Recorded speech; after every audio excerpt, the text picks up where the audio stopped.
signed on by Republicans and Democrats. The basic bargain said, if you contributed to the well-being of the enterprise you belong to, you got to share in the benefits. That was the bargain. Ever since the Depression, Democrats and Republicans, the folks, that bargain's been broken. From World War II's end until 1973, productivity went up 96%. Wages went up 92%. Since then, productivity has gone up 77%, and wages have gone up 12%. 12%. Folks, what's going on? I know, as I said, I'm called Middle Class Joe. It's not meant as a compliment. It means I'm not sophisticated. That's been my handle for the last 40 years. But I know what made the country what it is. Ordinary people doing extraordinary things.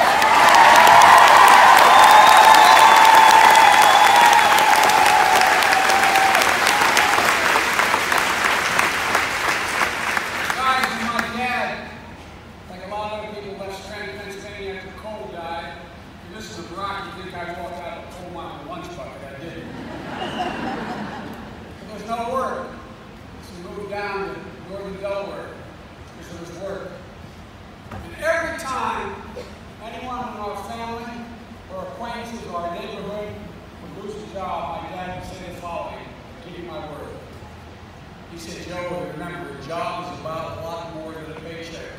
It's about your dignity. It's about your respect. It's about your place in the community. It's about being able to look at a child in the eye and say, honey, it's going to be okay, and mean it.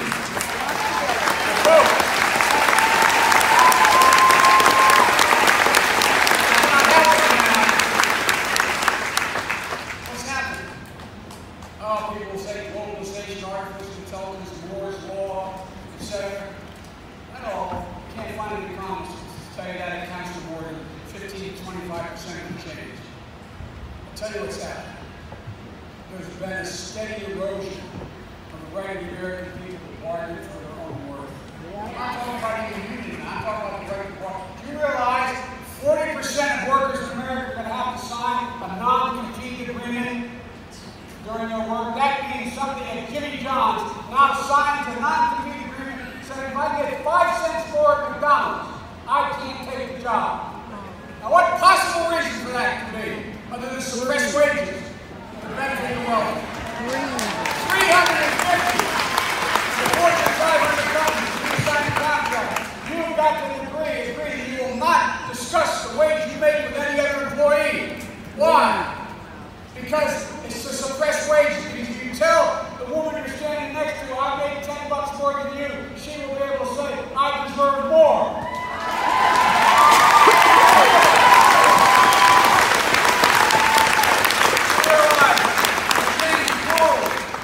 Change the rules of these guys. Overtime. Hourly employees are entitled to overtime. But if you're reclassified as a manager, you don't get overtime. So if you're stacking the shelf in the supermarket and you control the guy that brings the cart up, you're a manager. You know what that cost average workers last year? $10 billion! This is not right, folks. This is not right. Look, it's based on greed. You know, it's got to stop.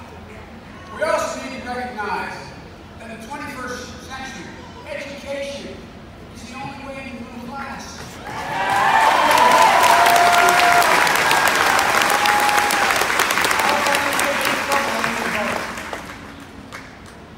Your present leadership has done with school teachers' salaries and less, I think it's criminal.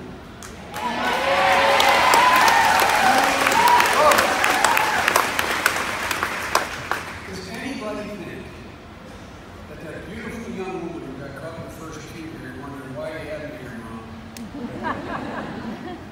Anybody think that young woman can be able to have a secure place in the middle class without some education beyond high school? In the 21st century?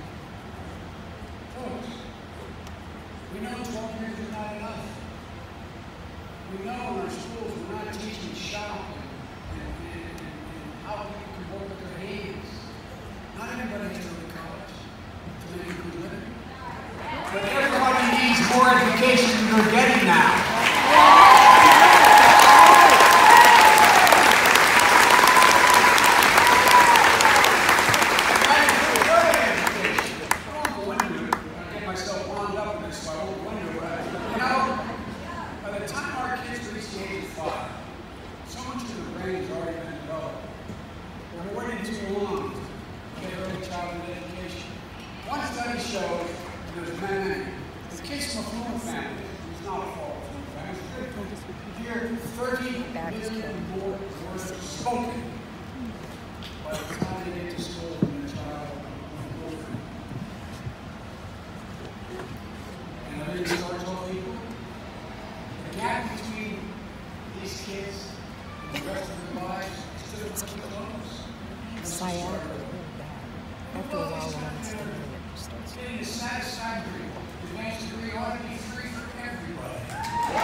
Folks, it's not the way it's supposed to work.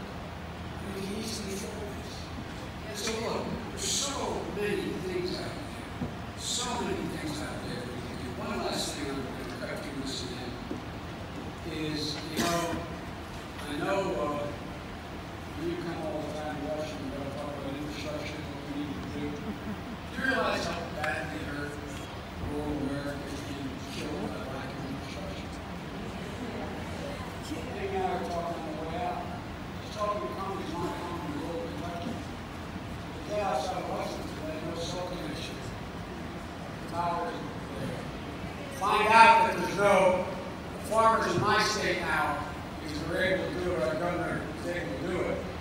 fiber, we have broadband everywhere throughout the state. Guess what?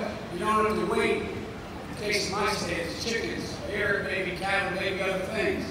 You don't have to wait for the market to tell you when to sell and not sell. You can go online, become your own boss, and decide when to sell. It's such a disadvantage.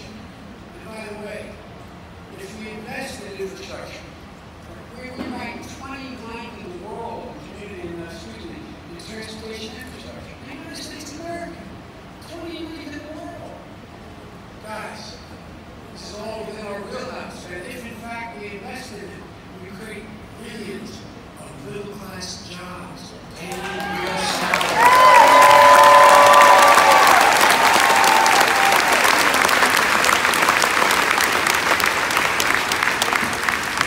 By the way, you know how the Republicans talk about this great tax cut they put through?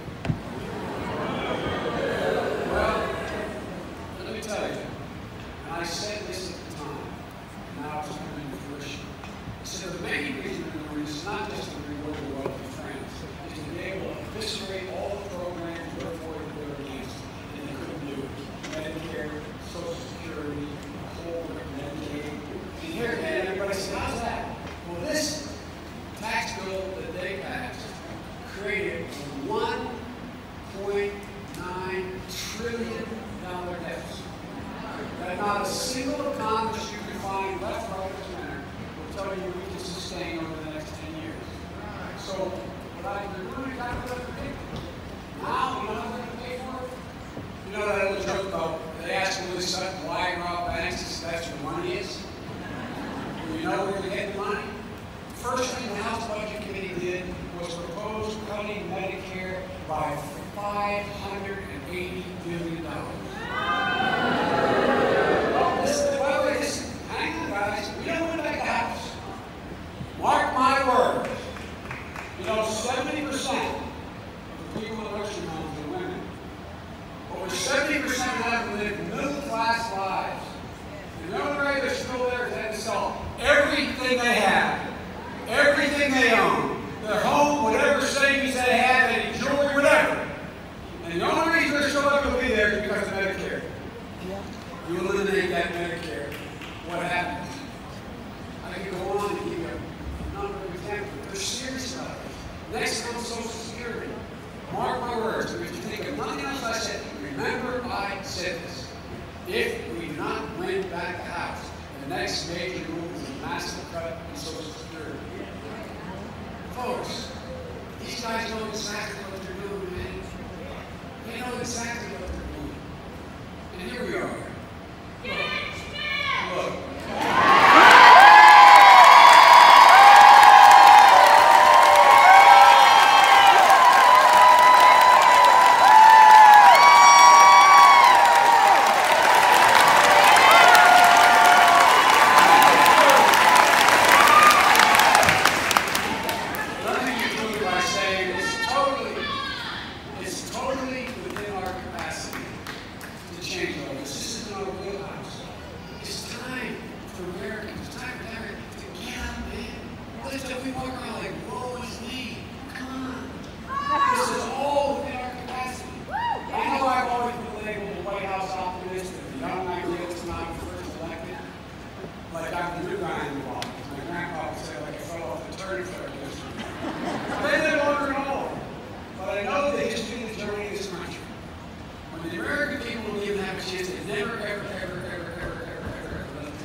Projects trying to figure out how to turn around the major rivers so the population said, well,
must do it for ourselves, for our security, and for our children.